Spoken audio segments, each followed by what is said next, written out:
Hello everyone, this is Derek with Premier Pools and Spas, and today we are going to do a pool school with a sand filtration system, a heater, a heat pump I should say, a saltwater chlorination system, and along with a variable speed pump.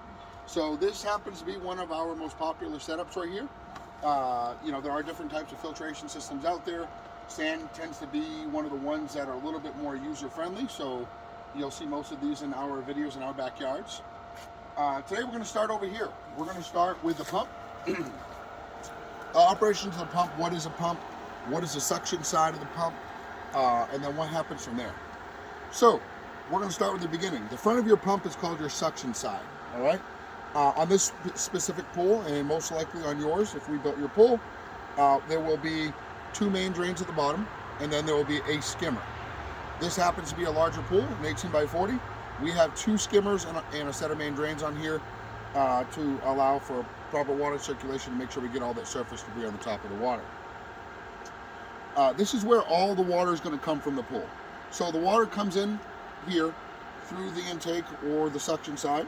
It's going to go through your pump basket right here, through your wet end of your pump, and then back through your multi-port valve, through your filtration system, back around, through your heater, then through your saltwater chlorination, your manufacturing facility, I should call it. There's two parts to a saltwater chlorination system. You're going to have the brains of the operation, and then you have making the chlorine over there for you. So the first thing we're going to do is we're going to come right back to the beginning of the pump, as I discussed, and we're going to show you how to empty this basket. So to empty the basket, you're going to first off, and every time you need to shut off your pump, you're going to press the button that's lit up red, and you're going to shut that off. This one specifically, it's pretty close to the pool, and the grade, it's actually below grade, which is a little bit different than what you're going to have at home for most of you. This one right here, because the pump and filter is below grade, what's going to happen when we open this pump basket is all the water's going to come back at us. So we're going to do two things. We're going to put this on closed. We're going to shut off the intake completely, okay? Like that. Normally, what you're going to do is, if your pool equipment was above grade, which most of them are, you would only need to shut one of these off. You leave both of these exposed, okay? I'll show you. Just like that. So what that's doing, it's leaving water inside the line. It's closing it and shutting it off. So basically, like if you went out to a restaurant and you put your finger over the top of the straw and it keeps the water inside it, that's what we're doing.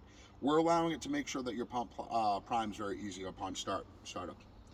So again, in this case, we're going to shut it all off. If we do not shut those off, we're going to get very wet, and I don't want to get wet today. So here we go. We now can empty out this basket. Nothing crazy. Anything very small that goes by the basket, goes by your skimmer baskets, which we'll show you those in a little while. Just want to clean it off. Take a hose, clean it from the back side. Is always best. Always look in there to see what I'm putting my hand on. Nothing too bad, I guess. All right, we're going to go ahead and clean that out the best we can for today. Typically, you would use a hose to clean the back side of it, or from the back side to clean it off completely, but that's okay. It's very clean at this point. There's a little ridge right here, a little notch, I should say. You're going to place that back in. There's the notch.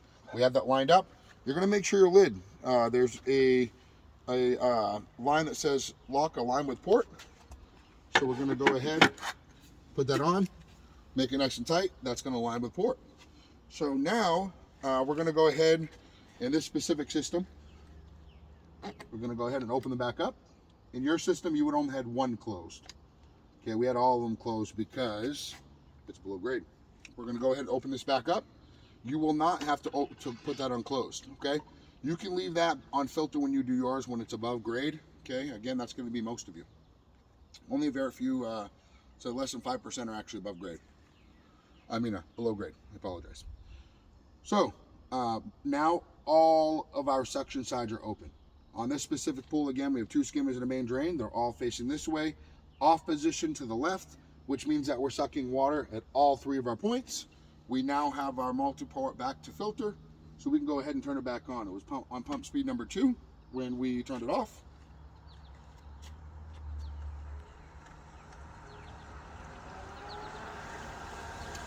You have it. So that's how you clean your basket properly. You're going to see a little bit of air in there upon startup every single time when you open that up, okay? You can help it out and assist it by using a bleeder valve on the top of your filter. If you don't use this, it's still going to prime, it's still going to get full. It's just going to take a little longer. This right here, what happens is as it's moving through the system, all the air in here creates back pressure, so it takes a little longer to fill up the basket. It's okay. You don't have to do this, but if you're somebody that likes to see it nice and full like it is now, you can let that air out, close it back up, walk away, and be just fine. The next thing we're going to get to is a controller. Okay, I'm not going to spend a lot of time on this because we've already programmed it to the perfect times that we feel is necessary. To get the best circulation out of your pool, 24-hour circulation is key. I should say the best filtration. So we have this set to run 24/7. 12 hours a day, it's going to run at optimal speed during the day to circulate as much as possible. And then at nighttime, we have it toned down so the heat pump will still run, but it's going to make sure that it keeps your energy costs down to the least amount that it can be. This one specifically has a heat pump, so it does require a little bit extra flow to make sure that it can actually kick on as necessary, even at nighttime. So pump speed number 1, that's your Energy Star mode, okay? And then pump speed number 2 is going to be your daytime speed. This is all pre-programmed for you. I've already done all that programming. By the time that you see this video, this will already be taken care of for you. The only thing you got to remember is anytime you're shutting it off for any reason is to make sure that you are hitting the button that's lit up red. We're going to get into vacuuming later. I'll touch upon it very quickly. But pump speed number 4, if you hear the pump, ramps right up, okay? Speed number 4 is going to be utilized for vacuuming. Turn it off, meant to go to pump speed number 2. That's going to be meant for vacuuming. It's going to give you your full suction power. It's going to take the full potential of this pump and put it in your hands when you're vacuuming. So it'll be very powerful. So the next thing we're going to get into, guys, is going to be your multi-port valve, your sand filter, and then we're going to move forward to a few other items. So luckily right now, I was looking at this filter, and it looks like it needs a backwash. I know it's pretty clean, actually. It doesn't need a backwash. We're going to show you how to backwash anyway, because it's going to be something that you're doing maybe about once or twice a week. And what backwashing does, it cleans out the media inside this tank. So inside this tank is a silica sand. You're going to change that sand every 5 to 7 years is the recommendations. I've seen people go a little longer, but 5 to 7 I think is really safe if you plan on that. How you backwash your filter? Again, shut your pump off. We are going to turn the handle back to backwash. We're going to turn your pump back on. We are going to backwash for about 90 seconds. Another good way of telling, on this specific pool right now, there's still some final landscape that needs to be done. So, you know, the hose is still closed at the moment. Sometimes if you look at the back of your hose, the discharge, you're going to see it turn, right now it's turning a little brown, okay? Sometimes that can get really dark. So it did need a backwash to a certain extent, but nothing crazy. And right now it's still a little brown.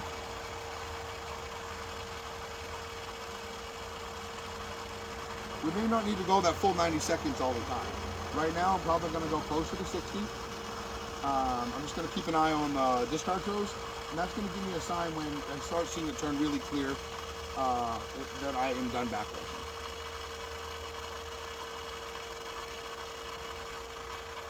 Okay, so now that we are done backwashing, we're going to shut the pump off. We are now going to go to rinse. So rinsing is only about 10 to 15 seconds.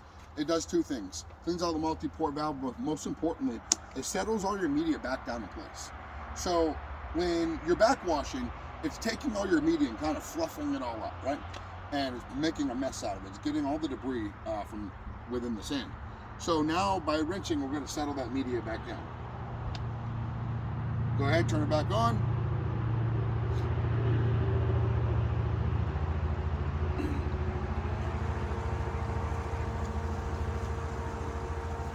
You can also watch your sight glass get clear when you're doing that.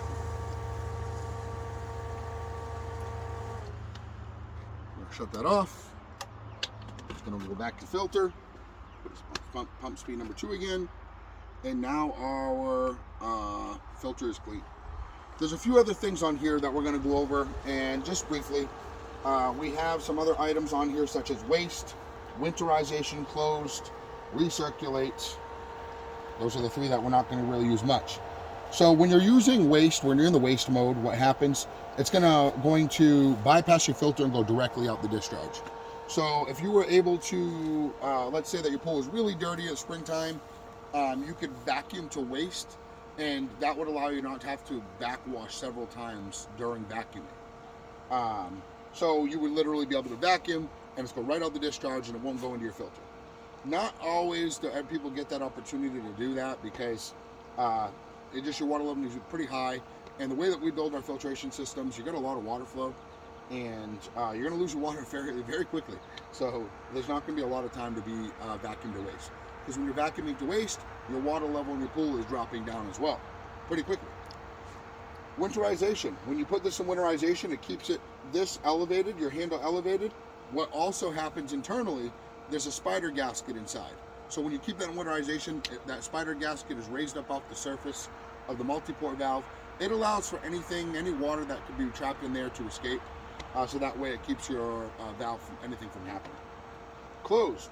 Closed is going to shut off everything to this side of the system. It's going to shut off your filter. Most of the time you're not going to use that unless your filtration system is below grade. A few other service instances, but typically it's not something you're going to use. Recirculate. Recirculate bypasses your filter, but it allows your water to still circulate. So it's going to go right through everything still. It just goes through here, goes back through, and it allows for proper water circulation, but not filtration.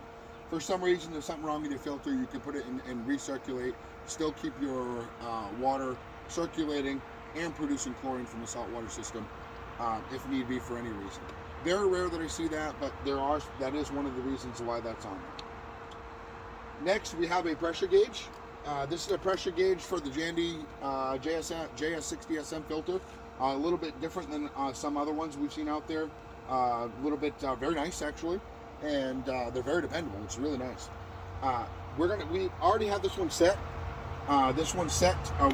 We set this gauge on 1 speed. The reason why we do that, right now we're on pump speed number 2. So if I turn that down to 1, now our filter pressure, it just dropped down, okay? So I made sure that I set that gauge after it was backwashed and when it's on daytime running speeds. So again, that's perfect. We're not going to touch that. There's no reason to ever touch that again once you get it set and dialed in, unless you change your speeds for some reason. So it's pretty much there. Again, like I said, your media change it every 5 to 7 years.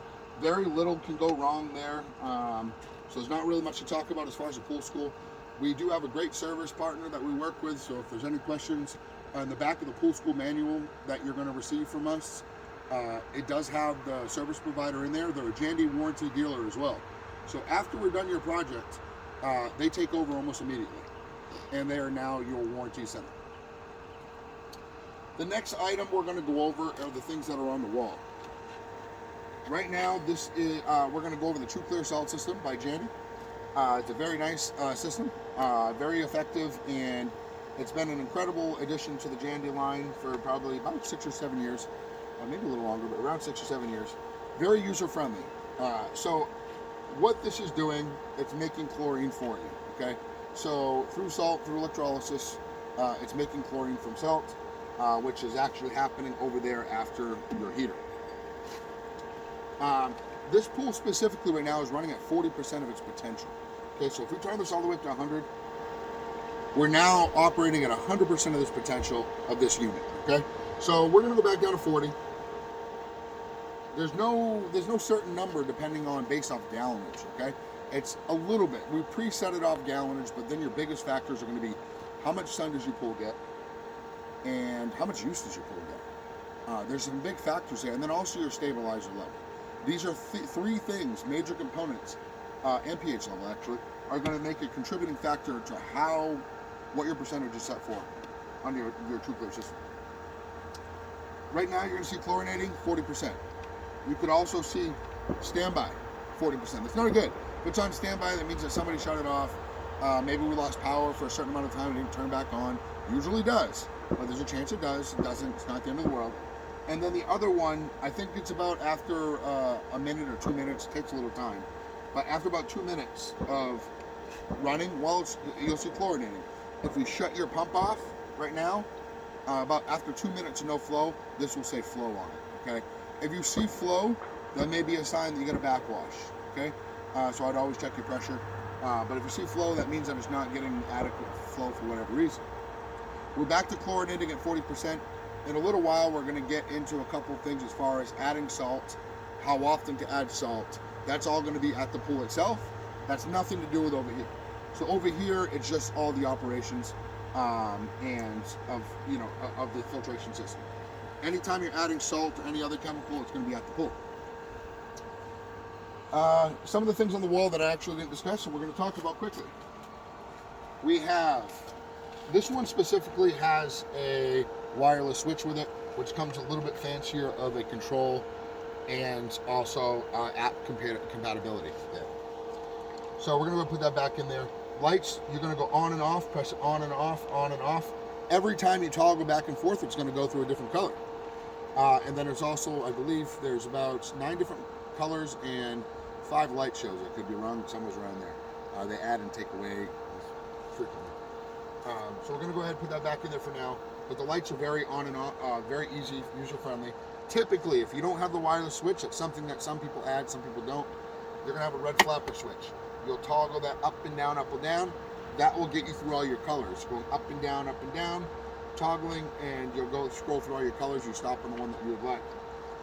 Down here is just a regular service outlet. Okay, that's usable for you.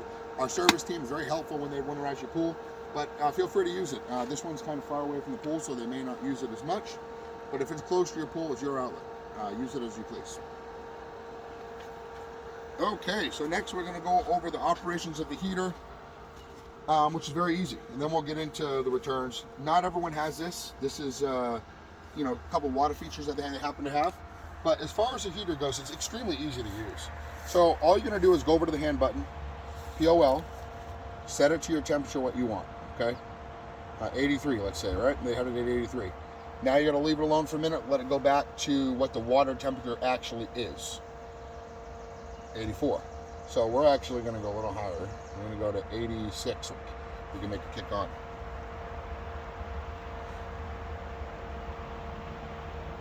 So there. So very, very easy to operate and use. It's just hand button, pull, up or down depending on what you want your set temperature at. Very easy. Just put that back on 83. That's where they had it set. And you'll hear it shut off here in a minute because it's already at the set temperature that they would like. So there we go, it shut off. The next thing we're going to talk about are some components and don't really, not something you do, no maintenance, nothing you ever have to really worry about, but why do we put this check valve in, right? So this is your chlorine production plant. That's your brains of the operation over there. This is where it's actually happening. So this is kind of, I wouldn't say super highly chlorinated water, but it has a little bit more chlorine than what's in the pool because that's where it's being made. So by having a check valve here, anytime that system is shut or the pump is shut off, it allows the water not to backflow through your system. It's going to save the life of your equipment and give it, many years of additional use. The front, this is, so what I didn't talk about is coming around here, your water coming in to your heater. Okay, now your water is now coming out of your heater and it's going back to the pool, right? So now it's going to come through the check valve, go through your salt system. This is the return side of your system, okay? So we have your returns here. We have, they have a waterfall and deck jets. Typically all you're gonna have is returns going back into the ground. You probably won't have any of these valves, okay? This is gonna be a return off here, coming down, going back to the pool. These valves are needed all because of what they have for water features. So, I believe this is going to conclude the filtration or the filter side of the pool school. Next we'll be going on to vacuuming and then water chemistry. So for now, we'll see you soon.